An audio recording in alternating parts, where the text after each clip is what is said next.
I think I lacked presence.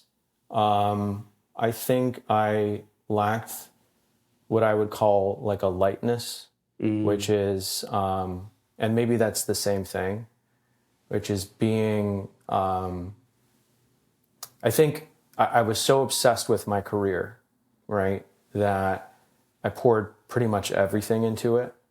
I put in a lot of hours, and I would say my whole reason for being, you could say, which is kind of scary to think about it now, was to get to a certain place.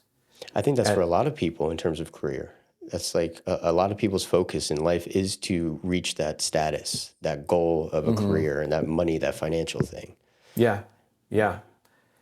And I wouldn't say I'm like at the mountaintop or anything like that, but I got to a certain place, and this is very common because I talk to my friends about this. It's like you get to a certain place and you look around and you say, okay, yeah, I'm here. Right. What now, right? And you realize you're filling. It's maybe like you expected something different. Yeah, you're trying to fill something up Right. that doesn't fill it up, or at least not. It only does it on a temporary basis because you're constantly going to be looking for something else, grappling for things, and so you realize that there are a lot of other things to be focused on, including just what's going on around you in the given moment, and to start to be more intentional about surrounding yourself with people that you truly love and care about and want to attract. Right. I think the big thing that I've learned in the last couple years is focusing on exhibiting an energy that will bring people into my circle that I want to be around and that give me a lot of energy, right? I met with a client in New York a few months ago, and we were just marveling at the fact that, like, oh, if you draw this, line here and you draw this line here, like, we're both interested in this, and what a coincidence, and so-and-so, and he's also into this, and did you know that this artist was influenced by this singer, and blah, blah, and oh, he's my favorite, oh, we're both soccer fans. Like, I said, this is not a coincidence. This is because you and I have both made efforts in our life to exude this energy and to bring these people together. And now we're in a big circle, and now we're collaborating. Now we're working together. Now we're rowing in the same direction. And to put that energy out, it may seem counterintuitive. You don't lose that energy. It just builds, and it multiplies, and it gives you more energy in a positive way. I think by putting out that energy too, you attract, like you said, a certain type of person that you maybe a group or new people. But I also feel that I had a transition point in my life where I was a certain person and I wanted to become this new person, and in that process I found new people, I found my new group, but I also lost a lot of people that I called friends, I called that I would love to be around. Did you have a similar experience, like where you kind of maybe had to lose people that were bringing you down or providing like a negative energy? I did. Was that tough? It was. Yeah. It was a little bit of a death, right? And all of those little things combined to define what you might have called a new you, right? Because now those people are no longer part of your life, and you can't associate with them in the way that you used to, or maybe you don't associate with them at all. It was interesting because I was listening to another podcast I listen to pretty frequently. It's the Ritual podcast. Okay. Yeah, for sure. And he was talking, I forgot who the guest was, but they were going back and forth on figuring out how many iterations of themselves they were up to that point in their life. So Ritual was saying, thought. He said, I think I'm like on Ritual 4.0 or 5.0. And I was like, man, I don't think maybe I'm 1.0, 2.0, because I can't, up until 4 or 5 years ago, I was not, I felt like I was Chris Perez 1.0, A, B, C, D maybe, but still 1.0. And it wasn't until recently where I was like, okay, I'm definitely at least 2.0. So there are these break points in your life that you can look at and say, okay, now I was that person.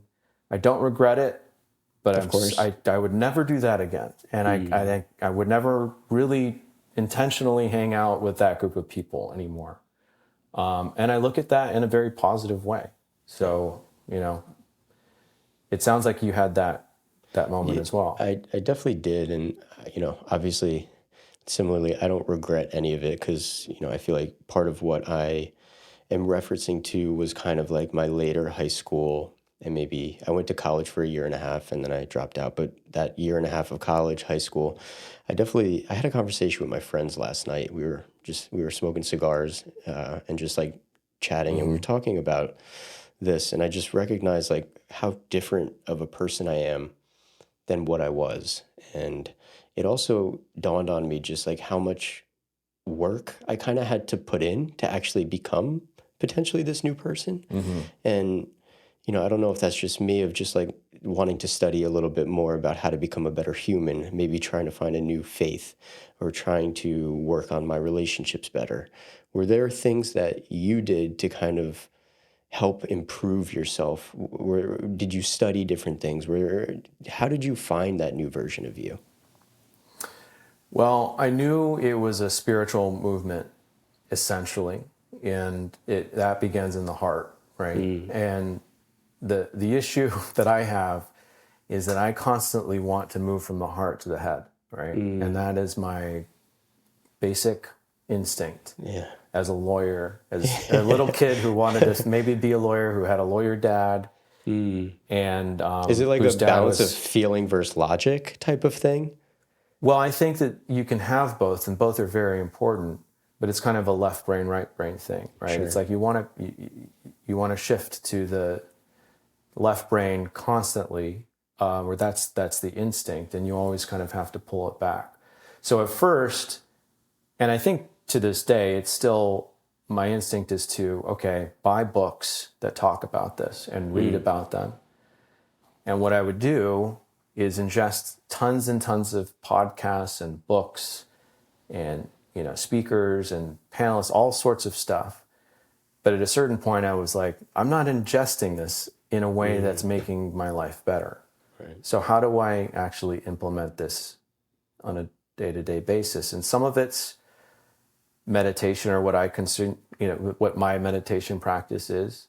Some of it's what I talked about in terms of making a conscious decision to be myself as much as possible and to bring into my orbit the people that I get energy from and who I can give positive energy to. And that's really been it. And just to curate the relationships that I already have that are really important to me. And that's putting in the time. Absolutely. And it's not, with my kids and my wife, it's not hard. That's what I really want to do right now, is go home and spend time with them and cook dinner and, wrestle on the floor and that kind of stuff. It's actually really easy.